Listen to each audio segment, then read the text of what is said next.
ઘોડીને હેરાનગતિ કરી રહ્યો હતો। હેરાનગતિથી ભડકેલી ઘોડીએ મોઢા અને છાતીના ભાગમાં લાત મારતા યુવકનું મોત નીપજ્યું। વડોદરાના કુંઢેલા ગામ ચોકડી પાસે ઘોડીને હેરાનગતિ કરી રહેલા યુવાનને ઘોડીએ મોઢામાં અને છાતીમાં લાત મારતા ગંભીર ઈજાઓ પહોંચી હતી। ઘોડીએ લાત મારતા યુવક લોહીલુહાણ થઈ ગયો હતો, તેથી યુવાનને તુરંત જ વડોદરાની સયાજી હોસ્પિટલમાં ખસેડવામાં આવ્યો હતો, જ્યાં તેનું ટૂંકી સારવાર દરમિયાન મોત નીપજ્યું હતું। મળતી માહિતી અનુસાર ડભોઈ તાલુકાના કુંઢેલા ગામ ચોકડી ઉપર પંચમહાલ જિલ્લાના આંબાકુટ ગામ મોટાના વતની 25 વર્ષીય પંકેશ ખીમાભાઈ રાઠવા મકાનનું કડિયા કામ કરતો હતો। તેઓની સાથે તેમની પત્ની મંગુબહેન તેમજ કાકાના દીકરા વિજય રાઠવા પણ મજૂરી કામ કરતા હતા અને પંકેશ જે મકાનનું કડિયા કામ કરતા હતા ત્યાં જ રહેતા હતા।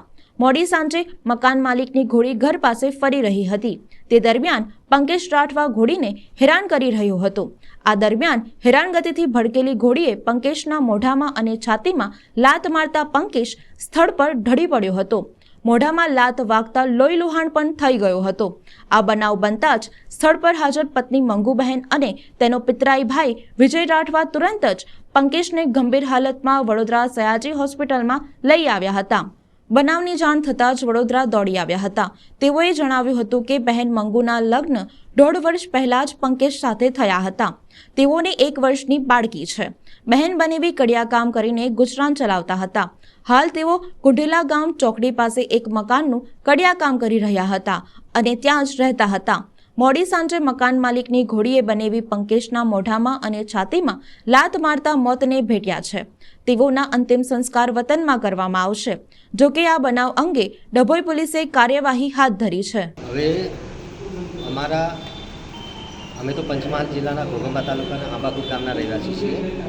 અમારા જે મજૂરી વર્ગ છે એ બરોડા અને આજુબાજુના વિસ્તારમાં મજૂરી કરી ગુજરાન ચલાવતા હોય। આ બરોડા આપણે ડભોઈ તાલુકાનું કુંઢેલા ગામ કરીને છે, ત્યાં મજૂરી અર્થે અમારા ગામના આજુબાજુના 8, 9, 10 માણસો કામ કરતા હતા। તે જગ્યાએ અંદરનું અંદર કામ કરવાનું હોય અને ત્યાં બાજુ પર બંને બાજુથી કોર્ટનું બંધારણ હોય અને ત્યાં મરઘા ઉછેર કેન્દ્રની બાજુમાં એમના ઘોડા રાખેલા હતા। જે જગ્યાએ કામ કરતા હતા તે જગ્યાએ એમના પાલતુ ઘોડા 3 હતા। હવે એમાં ઘોડા છૂટા હતા એટલે એમણે અમારા છોકરા બાળ બચ્ચા પણ ત્યાં મજૂરી અર્થે ભેગા થતા, એટલે છોકરા બહાર દોડી રમતા હતા અને ઘોડા દોડીને આવ્યા એટલે છોકરાને બચાવવા જતાં આ પંકજભાઈ ભીમાભાઈને છાતીના ભાગે લાત વાગવાથી એને હૃદય ફાટી જવાથી એનું ત્યાં મૃત્યુ થયેલ છે। શું તમારી કંઈ માંગણી છે?